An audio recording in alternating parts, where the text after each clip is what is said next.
Everyone, I'm Debbie Stokes of Three Women Voices. Welcome. As you know, we are living in trying times as it relates to COVID-19. The coronavirus has impacted every area of our lives and how we function on a daily basis. One area not much talked about is dating during these hectic times. Today, I have invited Angela N. Holton, a relationship expert, to talk to you about the do's and don'ts of dating while going through COVID-19 restrictions. She will also talk to you about married couples sharing love and staying safe. Now, I introduce to you Angela N. Holton. Hi, Angela. How are you? Oh, hello, Debbie. I'm great. Thank you so much for having me. I really appreciate this conversation. Now, tell everyone a little bit about yourself and how you became a relationship coach or expert. Sure. So again, my name is Angela N. Holton, and I'm a dating and relationship coach and creator and founder of the Conscious Love and Dating Method.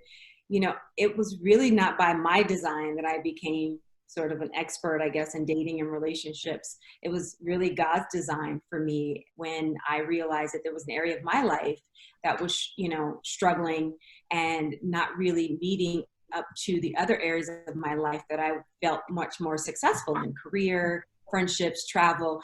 Other parts of my life seemed to be falling into place with effort and intention, but my dating and romantic life had not.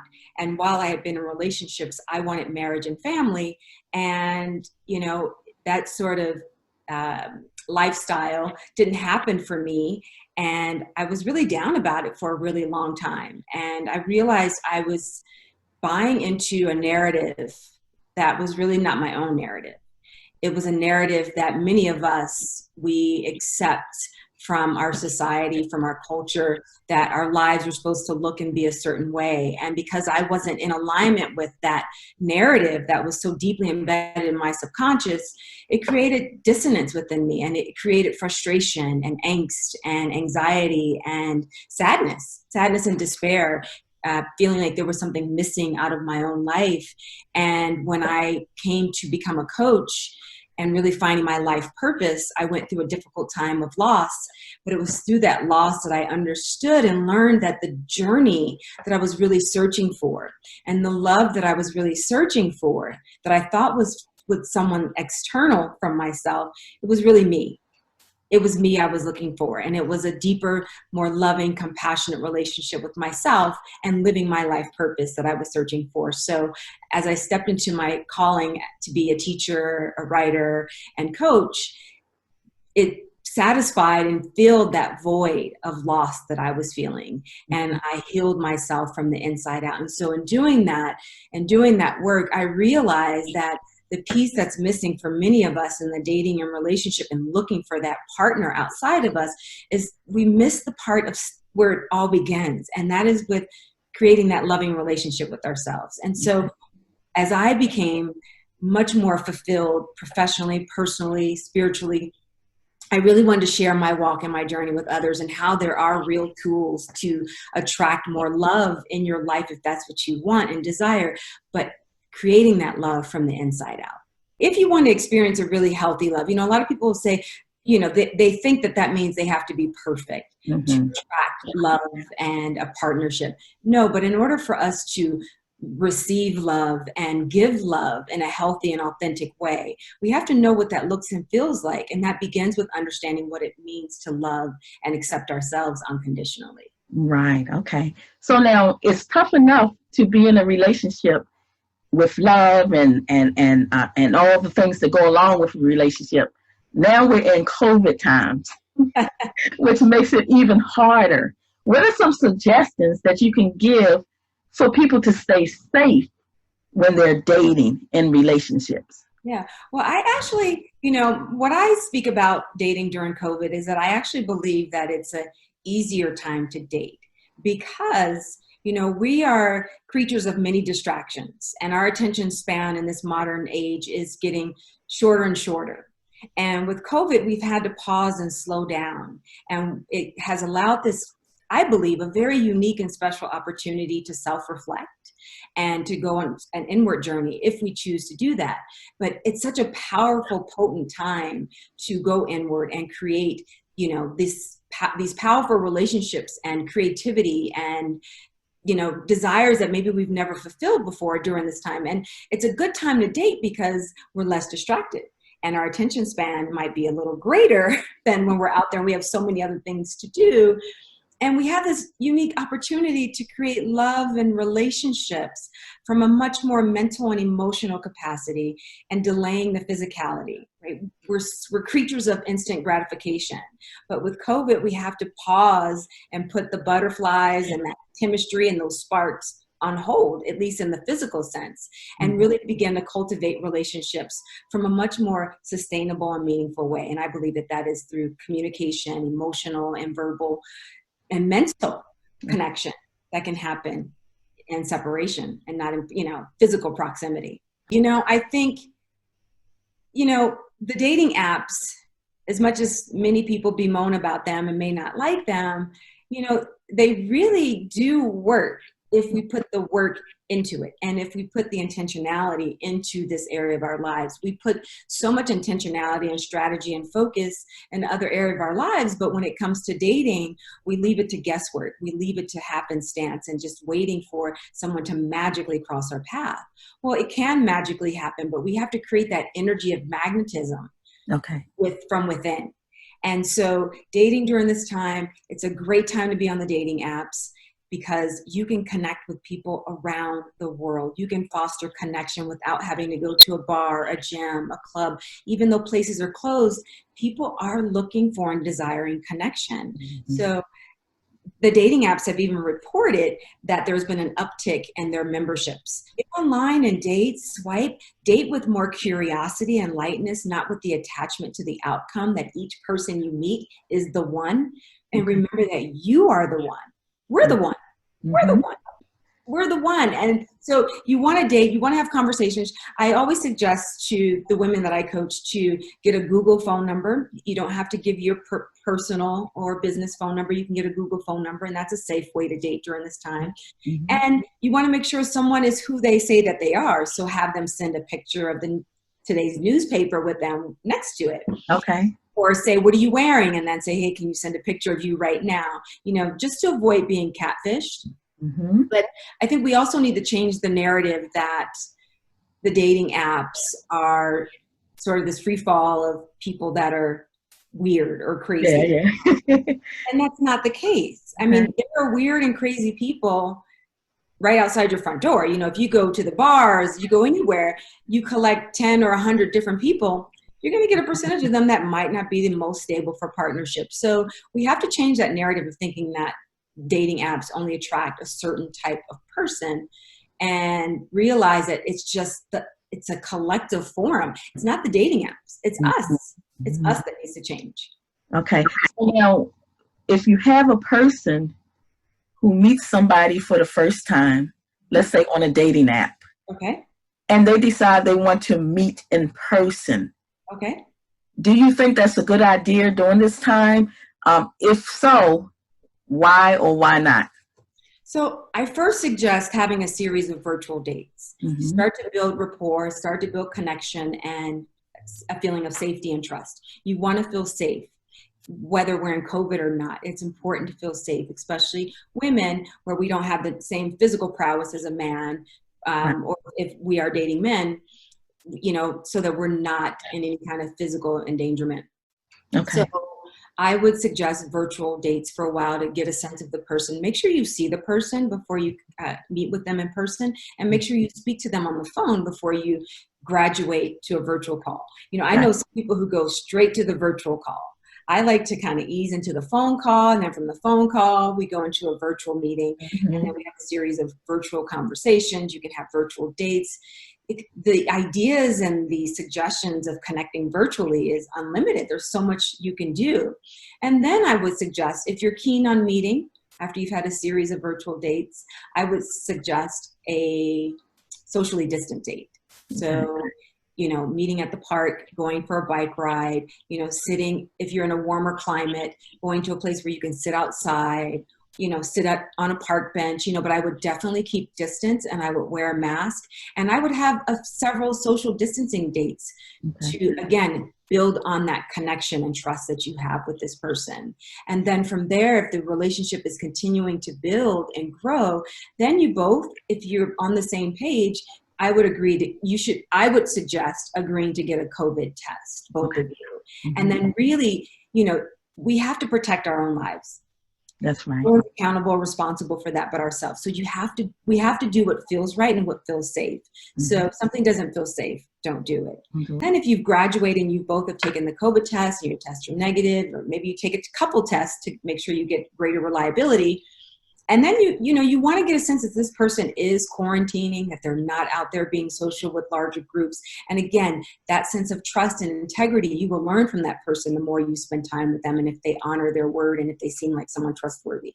But I would err on the side of caution. Mm-hmm. This is your life, this is your safety, this is your health, this is your family's health. So exercise good judgment. This can put a strain on couples. I've heard of couples being strained during this time, mm-hmm. because people are spending a lot of time with their partners, and not really having that time away. Right. They're both working from home. But again, I would suggest still creating date night, because it's so easy to lose those special activities when you're with each other in this sort of, mundane day to day. Yeah. But you have to create the sacredness of your relationship, that sacred time. So have date night, make it special. You can set dinner up in the house, or, sit out on the balcony or the backyard, go for an evening stroll together. Be creative in your ideas and what you spend time together. But also what's important for couples is not to think that because your partner is home, that means you're supposed to spend more time together, or mm-hmm. you're up under each other all the time. You have to remember, if partners worked outside of the home, they were apart maybe 8 to 10 hours a day. That's so right. Have that time together. Find some time and allow your partner the space to have some solitude, right? To be alone, to reflect, and not take that personally, not to take that as a rejection. And you create that time for yourself as well. Mm-hmm. And then you agree when you're going to come together. I believe couples should connect every evening before they go to bed, whether that's, some couples like to watch TV in bed together, or talk together at night, or pray together, or have dinner, just the two of them together.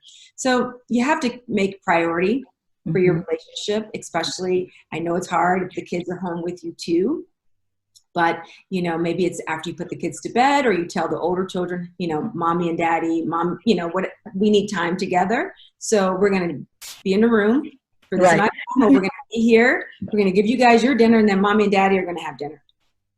Or whatever that, relationship couple dynamic looks like. So, right. So now what if you have the couple, and they find themselves arguing and stressed out around each other? What are some constructive ways that you would tell them to handle that? So stress between couples sometimes is often more about internal stress. So I suggest each partner in the relationship to check in with their own internal stress. Mm-hmm. What are they struggling to cope with? And, when couples thrive when two people are pouring into themselves. Mm-hmm. And then when they pour into themselves first, that container that they both have filled within themselves, it naturally emanates. And you have more to overflow into your partner. So fill your own well up first. Check in with your stress level. What have you sacrificed during this COVID time that was something that was important to you before, that maybe you have to find a way to get back into your life? Maybe you can't go to the gym 3 or 4 times a week now because the kids are home all the time, or there's more demands on you. But find time for your physical health if that's something you enjoy. And even if not, walking is so important. Going for walks can reduce stress and reduce blood pressure. It's one of the best forms of exercise. So, spend time apart in a healthy way, nurturing your spirit, doing the things that you enjoy, pouring into your self-care, whether that's meditating, journaling, praying, taking baths, for men and women. If you like baths, make sure you're taking your baths and having some solitude, because sometimes couples project their stress onto their partner. And Right. it's important to see, what am I dealing with, and sometimes our expectations of our partners change because of COVID. Well, they're home now and they're still not helping me cook dinner. Or they're Yeah. still not helping. So manage your expectations of your partner, and have those conversations together of what you expect of one another during these time, and sort of designate those roles of how each partner is going to show up in the relationship to mitigate some of the stress. But a lot of stress in couples is internal stress. And then I just want to say one other thing. I think it's so important in communicating that, sometimes our emotions get the best of us. And so we may lash out at our partners or speak to them in a way that is unkind. And I just want to caution or suggest that couples, when we teach children how to speak and talk to other people, we always say, treat someone else the way you would want to be treated. Right. Before you speak to your partner, pause and say, are these words going to cause help or harm to my partner? Mm-hmm. How would I feel if these words were being spoken to me? Realize that you are a partnership. You're on the same team. You're on the same side. You're not fighting against one another. So speak in a way that will uplift your partner, and while still expressing your needs, but in a way that's not demeaning or sabotaging to the relationship. Right. And then sometimes there are points where they had the problems or issues before COVID. You know what I mean? And then COVID compounds it. Yes. You know what? If you are struggling in any area of your life, whether it's being single or in your partnership, in your marriage, dating relationship, seek therapy or a coach. There are virtual coaches, virtual therapists that can help you.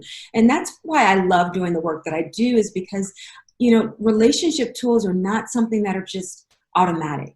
It's something that we have to acquire. And so I want to normalize the conversation around us getting relationship tools. We can't create real relationship success without having the tools to do it.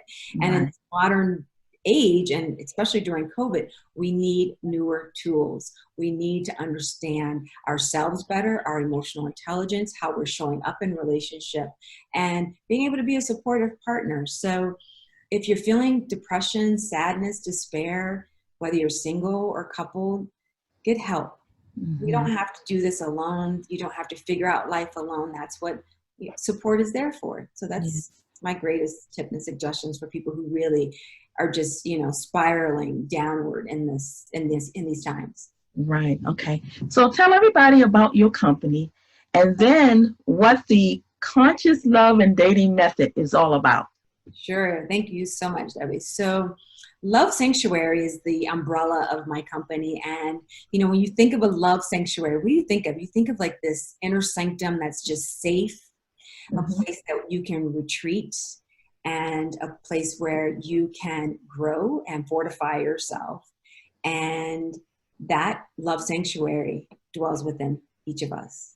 It's the inner sanctum in the heart. It's the spiritual self. It's the embodiment of ourselves where we learn, grow, heal, nurture, and cultivate greater joy, purpose, and fulfillment. So that's what Love Sanctuary is about. And everything that I do stems from that place. It stems from loving and honoring ourselves first. Self-love, reaching connection with your divine source, however you see divine source, and finding inner fulfillment, right? In order to succeed in relationships, we have to first find inner fulfillment, right? Because our partners are not responsible for our happiness.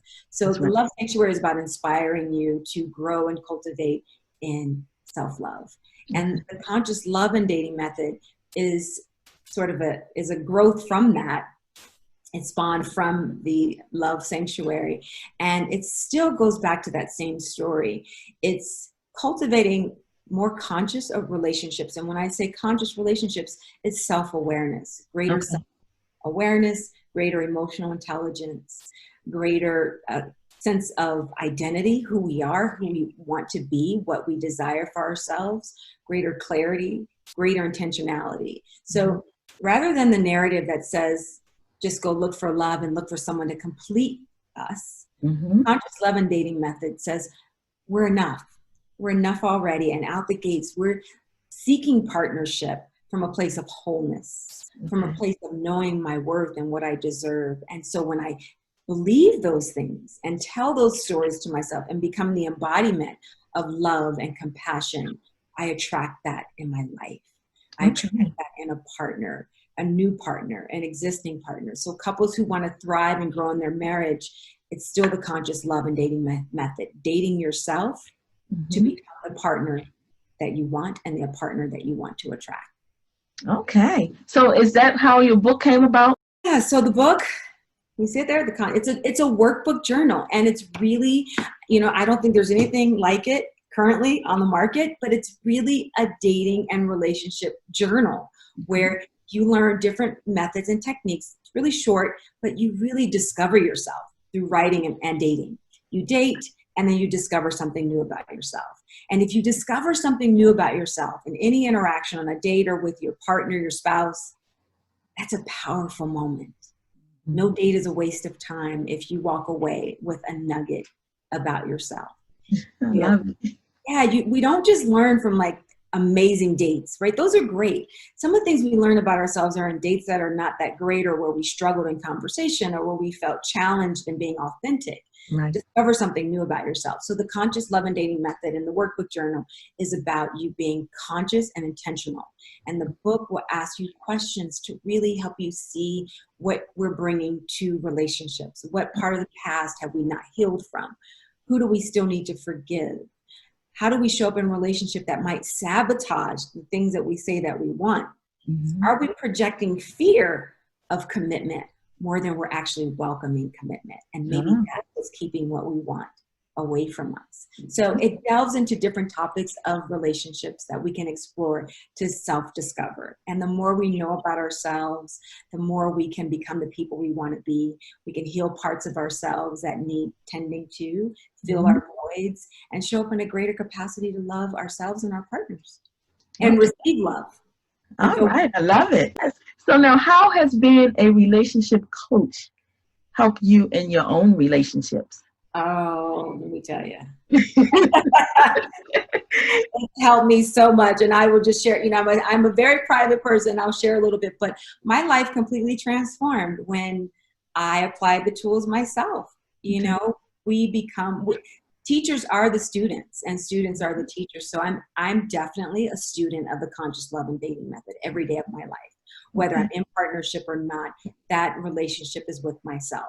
So when I realized that when my dating life was like crickets and it was like super quiet, I realized that it wasn't because of a lack of availability of men, or that, I wasn't crossing paths with the right people, or I'm unapproachable, but it was about the fact that I wasn't being intentional.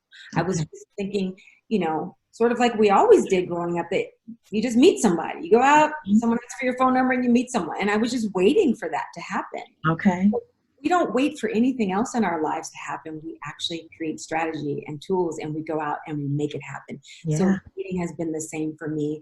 And I've had more fun dating. I've had more fun connecting, getting to know myself even greater, and even showing up at a higher level of maturity that I think I'm really proud of myself and open to, I want to continue to grow. And I love the mirror reflection of men that are showing up in my life, because it mirrors for me that I'm doing the work. Yeah.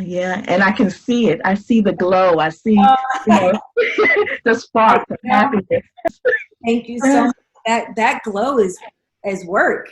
I put the work in. Yeah. I put work in to glow from the inside. And when you glow from the inside, people are magnetized to your radiance. They want to be in your glow. So that is what attracts partners to you. And so now, I've had with COVID, it's been a little bit more restricted. Yeah, right. I've had the boon of, magnetizing and attracting men in really serendipitous ways, and ways that I probably would have been on my phone or not paying attention or not witnessing or experiencing. I've had better dates than I've had, and things are really looking great. Here. How can a woman find, let's say she's in a relationship, married or live-in, and 10 years, 20 years, 30 years, or whatever, and she feels lost? How can she regain herself within the relationship? Yes. So women often get lost when they have added on more responsibilities, more people to care for, because they've neglected themselves. Mm-hmm. They have forgotten themselves in the equation. So the first thing is the woman needs to learn set boundaries. Mm-hmm. As women, we take on so much and we overgive often and believe it's our inherent nature and nurturing quality to give and give and give. Yeah. And one of the things I've learned recently is that giving is actually more of a masculine energy than it is a feminine energy. And that's why women often feel so drained by overgiving and depleting. So Okay. a woman who's lost herself in her relationship and in her family, it's because she's lost connection with herself. And more importantly, she's lost connection, I'm going to guess, with God and divine source. Mm-hmm. You've put, again, I'll go back to when we put other things or people in front of that relationship, Mm-hmm. that's when we can experience separation and fragmentation. But if you keep your relationship with God centered and first, before your partner, Mm-hmm. before your children, Mm-hmm. before your career, all abundance and blessings will flow from that place. So what does that look like? That means finding time with whatever God or source energy, whatever that means for you, whatever it looks like. If it's something you really value, right? If you say you value your husband or your wife or your children, and they're, you put and dedicate a lot of time there. But if you say that you value God, how much time are you putting into that relationship? Wow. Okay. Yeah. And if you're not nurturing and feeding that relationship, we become separated. We become separated from our spiritual bodies, and we can often become separated from our emotional bodies. So my first suggestion is re-engage and reconnect in your relationship with God. Mm-hmm. Whatever that looks like, whether that's prayer, reading scripture, journaling, spending time in nature, whatever makes you feel connected to source energy is where I would suggest spending time. We lose ourselves because we put others before ourselves. Mm-hmm. And even when you find your partner, your children, whatever you're waiting for, if it hasn't happened for you, self-care and self-love, that relationship with self, doesn't become less important. It actually becomes more important. Yes. Because you're going to have to prioritize and find time to love yourself and carve out that time for just you while you also support other people. But just as they say on the airplane, please put your oxygen mask on first before assisting a child that may need your help. Yes. It's like such a powerful metaphor for life. But we often get that equation wrong. We just pour and we make all these withdrawals, not making enough deposits within ourselves. So our bank account is just empty. It's depleted. Yeah.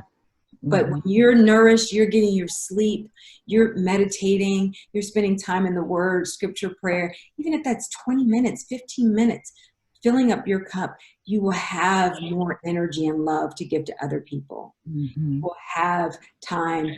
When people say they don't have time to meditate, I always say add 10 more minutes, because when we feel rushed, that's often when we need more time to pause and slow down. And meditation allows us to create that time.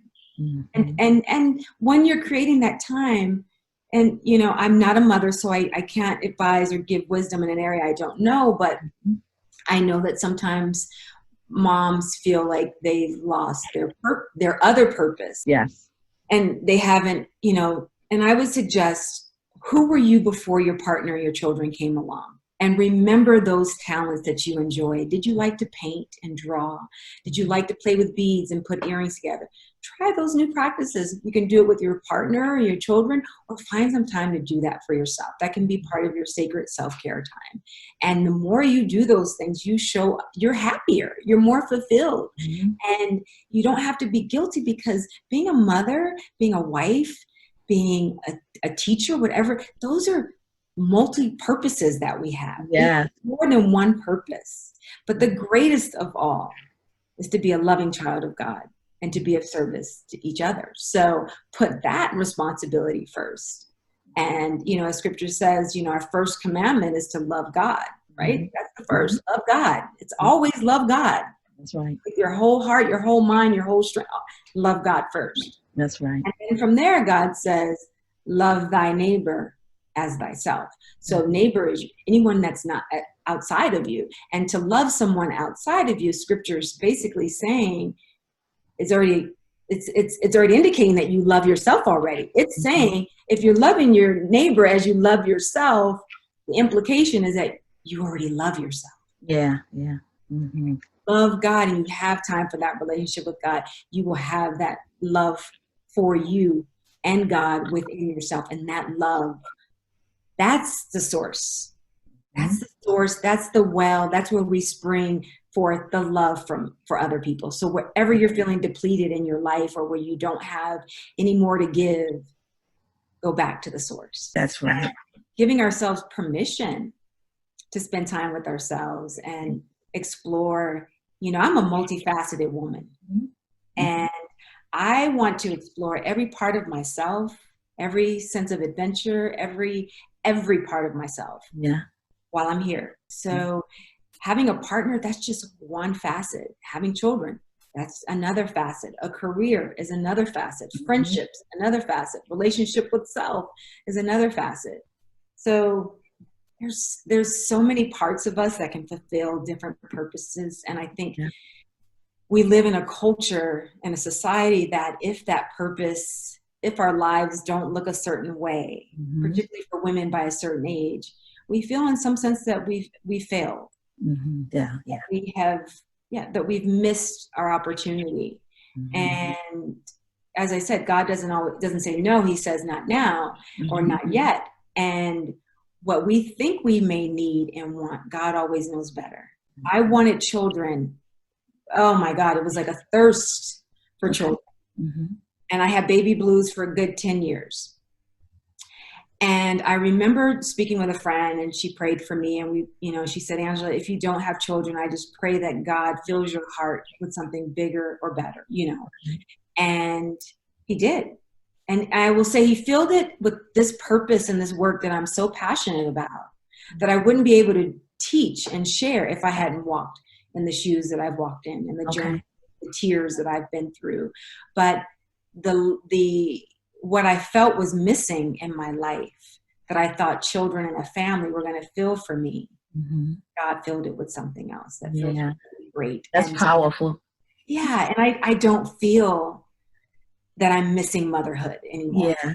I don't. I get to mother a lot of people. I get to be a part of a lot of people's lives. Sure. Is there the sometimes that I think, wow, am I going to go through this lifetime and not be a mother to a child? And, I've had a furry pet, a furry child, love of my life. But, and then sometimes I'm like, well, I just take each day. And it's like, are you happy today, Angela?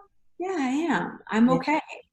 And so, we have to learn to be happy in the moment and not thinking I'll be happy once I have this. Yeah. I'll be happy once I have that. That will put you on a rat race for an insatiable, unrealistic desire of love and happiness that you'll never find. Yeah. This is the last question. Can you share some words of empowerment or advice for women?